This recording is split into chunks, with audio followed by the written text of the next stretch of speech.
Serial killer Russell Williams may be locked safely away, but the family of one of his murder victims and 2 women sexually assaulted by the disgraced Air Force colonel want him to pay a hefty financial price for emotional damage. I felt a knife, and he kept telling me to hold still. They're demanding millions of dollars.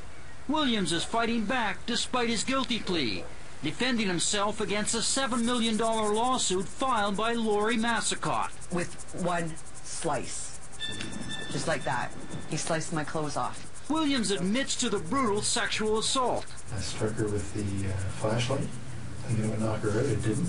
But he denies his 3-hour attack drove Massicott to alcohol abuse, depression, and a wide range of emotional and mental distress, even filing a statement of defense. Basically what a statement of defense often says is, okay, prove how this impacted you. He wants the judge to throw out her case and to have her pay his legal bills. The family of murder victim Jessica Lloyd is seeking $4 million.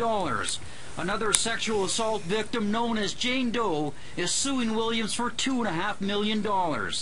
In those cases, Williams hasn't filed a statement of defense. It may be that there are settlement discussions. That's one reason why you might not file a defense. Massicott still lives a few doors from Williams' cottage. She's also suing the Ontario Provincial Police for failing to warn people a sexual predator was in the neighborhood. I couldn't believe it. Could have been prevented. Massicott and the other victims want the proceeds from the family home that Williams transferred to his wife. This lawyer, who specializes in civil litigation, says it will be difficult to get that asset. There are certain rights that a spouse has, like to matrimonial home.